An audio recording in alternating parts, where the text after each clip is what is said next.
बिस्मिल्लाहिर्रहमानिर्रहीम। अस्सलाम वालेकुम नाज़रीन, मैं हूं आपका होस्ट अहमद फवाद। आज तारीख है 9 मार्च और दिन है इतवार का।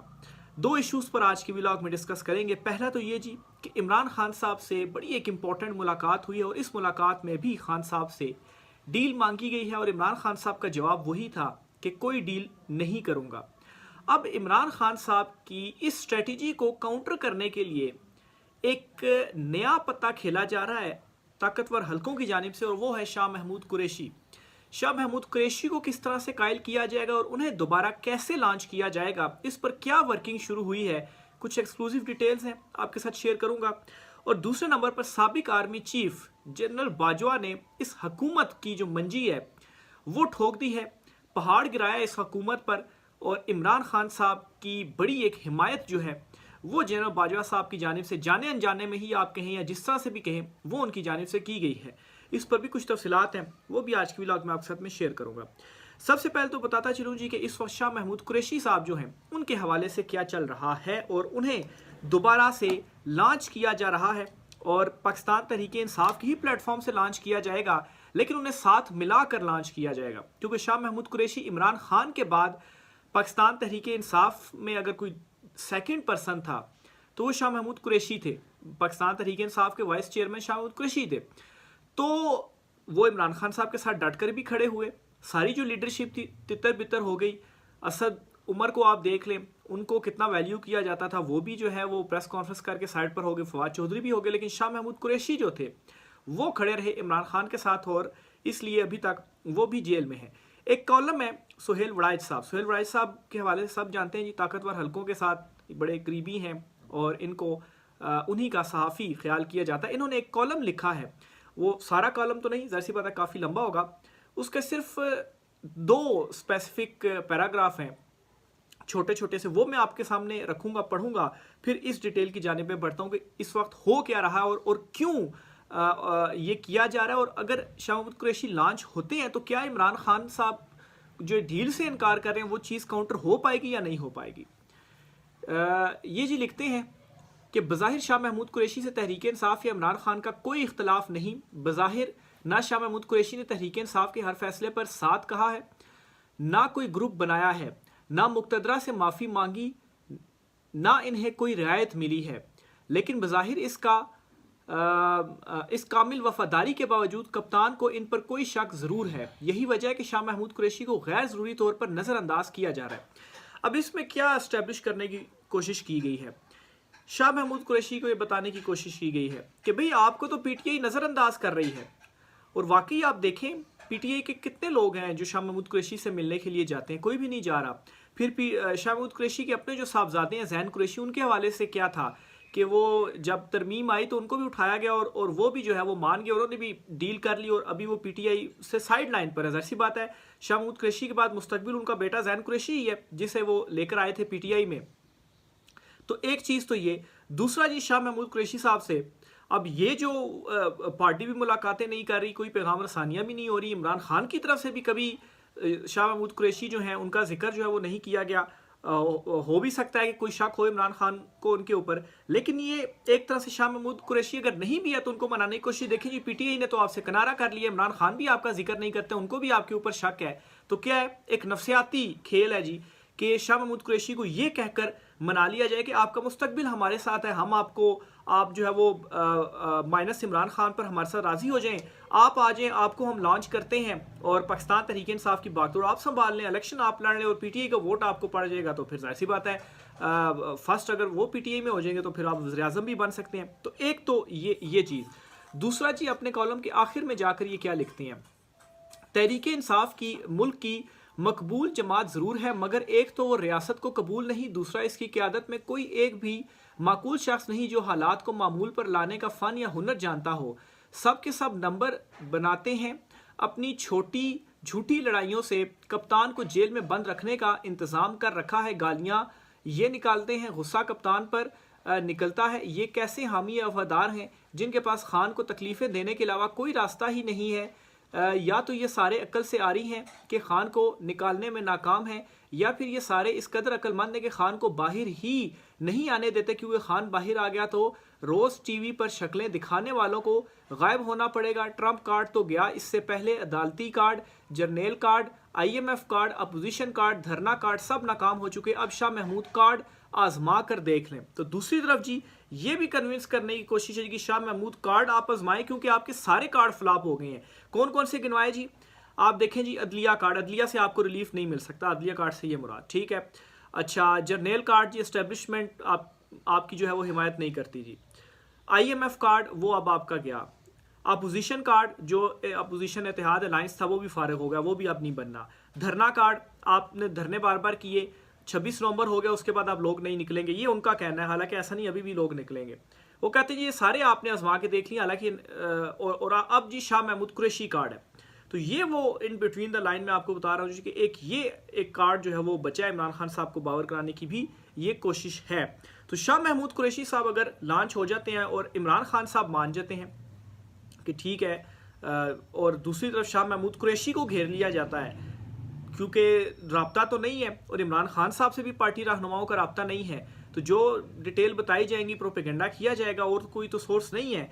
तो अगर शाह महमूद कुरैशी मान जाते हैं तो फिर इस तरह से उनको लॉन्च किया जाएगा। PTI को वोट अगर उनको पड़ जाता है तो हमारा भी काम हो जाएगा और इस मुंतखब हुकूमत से भी जान छूट जाएगी। जो गालियाँ पड़ रही हैं तो वो PTI जो है वो फ्रंट पर आ जाएगी और उससे फिर इमरान खान को भी आहिस्ता आहिस्ता रिलीफ जो है वो मिलना शुरू कर दिया जाएगा।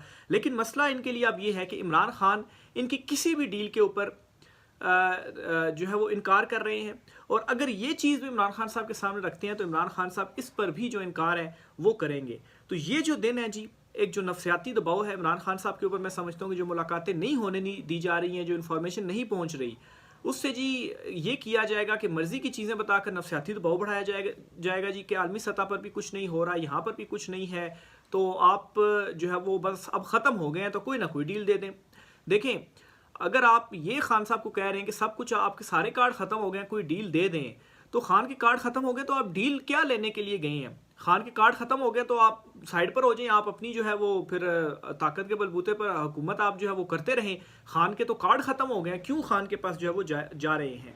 तो वही है जी कि डील इनको ज़रूर चाहिए, क्योंकि टाइम भी थोड़ा है और आलमी दबाव जो मुसलसल बढ़ता जा रहा है। ईद के बाद खान साहब ने एहतजाज की भी जो है वो तैयारियां हैं, तो ये वो फाइनल फेज़ इस वक्त आ चुका है। और मैं समझता हूँ कि जो एक नफसियाती जंग है, इमरान खान साहब कहते हैं ना कि ये माइंड गेम है, वो इस वक्त अपने अरूज पर पहुंच चुकी है। तो एक तो जी ये आपके साथ में शेयर करना चाहता था जी। दूसरे नंबर पर इमरान खान साहब से जो डील का कहा जा रहा है, उसमें क्या चीज़ खान साहब से मांगी जा रही है? देखिए, एक चीज़ कही जा रही है खान साहब से फौरी तौर पर कि ये जो रियासत पर बात करना है ये आप बंद कर दें, सोशल मीडिया आप ज़रा खामोश कर दें, तो उसके बाद आप देखेंगे जी कि आप बनी गाला भी शिफ्ट हो जाएंगे, आहिस्ता आहिस्ता अदलिया से आपको रिलीफ भी मिलना शुरू हो जाएंगे। यही बेसिकली डील है। और इस दौरान अगले इलेक्शंस भी हो जाएंगे, आप भी माइनस रहेंगे इलेक्शन में, लेकिन आपकी पार्टी जो है वो कहीं ना कहीं इलेक्शन में आ जाएगी, पार्लियामेंट में भी हिस्सा हो जाएगी, पूरी कुव्वत के साथ नहीं हो जाएगी, लेकिन आप जो है वो माइनस हो जाएंगे। तो खान साहब के पास जो भी ये पैगाम लेकर गया, खान साहब ने उसको भी इनकार किया, और फिर खान साहब ने खुद भी वो ये कहते हैं कि जो है वो मुझे बनी गाला शिफ्ट करने की जो ऑफर्स थी वो की गई, लेकिन मैंने इसके ऊपर साफ जो इनकार है वो कर दिया है। तो दूसरी ये एक इंपॉर्टेंट इस पर जो डेवलपमेंट है वो हुई है, और मेरा नहीं ख्याल कि इस स्टेज पर आकर इमरान खान साहब इनकी किसी किस्म की कोई जो डील है उसके ऊपर एग्री करेंगे। दूसरी खबर जी आपके साथ शेयर करनी है साबिक आर्मी चीफ जनरल बाजवा साहब के हवाले से। देखिए, कुछ दिनों से ये चीज़ें सामने आ रही थी कि ये जो दहशतगर्दी हो रही है इसमें ख्वाजा आसिफ साहब ने भी कहा, इसके अलावा शांदाना गुलजार साहिबा ने भी कहा, और कि ये जो तालिबान वगैरह थे इनको किसने आकर बसाया? आर्मी चीफ साहब ने, इमरान खान साहब ने, जो फैज़ हमीद साहब वो उस वक्त DGISI थे, तो उनका ये ख्याल था जी कि आकर इधर बस जाएंगे, और बाजवा साहब का ये था जी कि इमरान खान साहब को ख़त्म करने का यही ऑप्शन है, और इमरान खान साहब उनको लेकर आए जी कि चले पीस हो जाएगा। हालांकि इमरान खान साहब इस चीज़ को डिनाई कर चुके हैं कि काबीना में जब ये बात आई थी तो हमने इस पर इनकार कर दिया था कि ऐसा नहीं होगा। और जो मौजूदा हुकूमत है जी ये खान साहब पर डाल रही है, साबिक आर्मी चीफ के ऊपर जो है वो डाल रही है, और जिम्मेदार इनडायरेक्टली इस तरह से ठहरा रही है कि वो चूँकि लेकर आए तो भी दहशतगर्दी हो रही है, तो फिर वो इसके रिस्पॉन्सिबल हैं। तो साबिक आर्मी चीफ जनरल बाजवा साहब का इसके ऊपर जो रिस्पॉन्स है वो आया है। मोहम्मद मालिक साहब है जी, उन्होंने अपना जो TV शो है उस पर ये कहा है कि उनकी इस मामले पर साबिक आर्मी चीफ से बात हुई है, और उन्होंने ये कहा है कि ये तजवीज़ ज़रूर मौजूद थी, लेकिन उनकी आबादकारी जो है वो हमने नहीं की, यानी कि हम उन्हें यहाँ पर लेकर नहीं आए।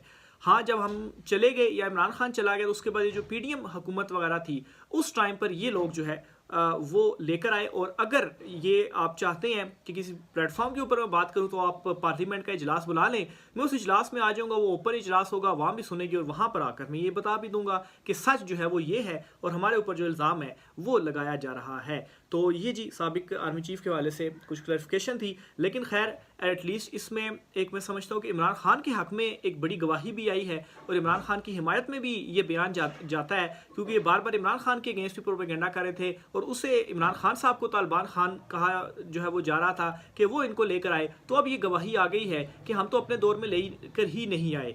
तो इसका मतलब क्या है कि इमरान खान साहब पर जब अदम एतमाद आई तो तब आर्मी चीफ जनरल बाजवा थे, और फिर उसके बाद अगर ये हुआ तो उस वक्त तो इमरान खान तो नहीं थे, उस टाइम तो पीडीएम की हुकूमत थी, या अगर जनरल बाजवा के भी जाने के बाद हुआ था तो उस वक्त भी यही चुनतखीब हुकूमत थी, इमरान खान साहब तो नहीं थे। तो ये एक बड़ा वो कहते थे इमरान खान साहब के हवाले से, तो खुद ये एक जो बड़ी गवाही है वो आ गई है और मैं समझता हूँ कि एक टेबल जो है ये उन्होंने टर्न जो है वो किया है। फिर इसी तरह से जी माजिद निज़ामी साहब हैं, उन्होंने भी एक ये स्टेटमेंट दिया और उस पर वो या ट्वीट सा किया है और वो ये कहते हैं कि साबिक नेवल चीफ इफ्तिखार सरोही मरहूम ने अपनी खिताब सच कभी रिटायर नहीं होता में लिखा था कि army chief general Aslam Beg ने हमें नवंबर 1988 में बताया, बेनज़ीर भुट्टो हमारे ये 5 नुकात कबूल कर चुकी हैं कि Afghan policy, nuclear policy, defence policy में कोई तब्दीली नहीं होगी, सिविल सर्विस के सेटअप में मुदाखलत नहीं होगी और जनरल ज़ियाउल हक की फैमिली को तंग नहीं किया जाएगा। इसके बाद दिसंबर 1988 में वो पाकिस्तान की पहली खातून वज़ीर-ए-आज़म बनी। तो इसी किस्म की कुछ चीज़ें इमरान खान साहब से भी कही जा रही है कि ये जी हमारे नुकात है, इस पर मान जाएँ तो फिर हम जो है वो आप इलेक्शन लड़कर तो फिर आ सकते हैं, हम फिर जो मुदाखलत है वो नहीं करेंगे। लेकिन खान साहब कहते हैं जी कि एब्सोल्युटली नॉट, और इमरान खान साहब ने इनकार जो है वो किया हुआ है, क्योंकि अगर इस तरह से बेनज़ीर साहब भी तो आई थी ना 88 में, लेकिन क्या था उनके नुकात मान कर या उनके साथ कोई डील करके आई थी, इसका मतलब है। तो उसके बाद फिर ज़ाहिर सी बात है इख्तियार ताकत तो थी उनके पास, वो फिर बाद में चीज़ें खुल भी गई तो फिर क्या हुआ, फिर क्लैश भी हुआ और वो इख्तियार ताकत भी उनके पास रही और फिर जो है वो आपकी हुकूमत भी नहीं चल सकी। तो इमरान खान साहब इस तरीके से अब नहीं आने वाले। तो ये जी कुछ इंपॉर्टेंट डिटेल्स थी। आखिर में IMF का जो वफ्द पाकिस्तान में इस वक्त आया हुआ है, जायज़ा वगैरह ले रहा है, उनके हवाले से भी आपको एक ख़बर है वो मैं शेयर करता चलूँ कि IMF का पेट्रोल और बिजली महंगी करते हुए डू मोर का मुतालबा, कर्ज की अगली किस्त के लिए पाकिस्तान और आलमी मालियाती फ़ंड के दरमियान तकनीकी सतह पर मुज़ाकरात मुकम्मल हो गए हैं और अगली किस्त के लिए मज़ीद कड़ी शराइत रख दी गई हैं। बिजली पर ₹2.88 सरचार्ज लगाने का मुतालबा किया गया है। पेट्रोलियम लीवी भी बतरीज 60 से बढ़ाकर ₹70 फ़ी लीटर करने पर जोर दिया गया है। माहौलियाती तहफ़्फ़ुज़ के लिए कार्बन टैक्स लगाने की तजवीज़ दी है, ताहम हुकूमत ने बिजली पर इजाफी सरचार्ज पर आमादगी जाहिर करते हुए दीगर टैक्सों की मुखालफत कर दी है। तो हुकूमत ने क्या मुखालफत करनी, जो वो कहेंगे आपको करना पड़ेगा, तब भी तो जो किस्त है वो मिलेगी। तो महंगाई आप भूल जाएं कि कम होगी या कम नहीं होगी, तो इस सतह पर रहेगी, महंगाई मज़ीद जो है वो बढ़ेगी। IMF ने मज़ीद टैक्स लगाने का कहती है, आपकी बिजली भी महंगी हो रही है, मज़ीद आपकी जो पेट्रोलियम मसनूआत हैं उनकी कीमतों में भी मज़ीद जो इजाफा है वो होता जा रहा है और इसके बढ़ने से बाकी सारी भी चीज़ें बढ़ेंगी और बेरोज़गारी भी मज़ीद जो है वो बढ़ेगी।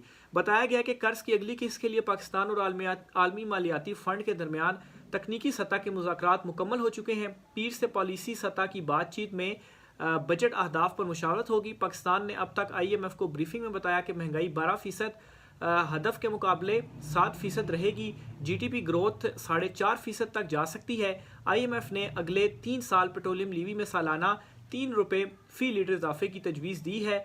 नई 5 साला एनर्जी व्हीकल्स पॉलिसी पर भी काम जारी है। पीर से पॉलिसी सतह के मुज़ाकरात में नए माली साल के बजट और माशी अहदाफ पर जो मुशावरत है वो भी होगी। तो ये जी आपका मुल्क है वो इस अंदाज में चल रहा है कि IMF ये जो सारी चीज़ें हैं वो डिसाइड कर रहा है कि कहाँ कहाँ पर जो आपके टैक्सेस हैं वो लगेंगे और मज़ीद जो महंगाई है वो होगी। राय का साथ कीजिएगा। आज की व्लॉग से इतना ही, इजाज़त दीजिए, अल्लाह हाफिज़।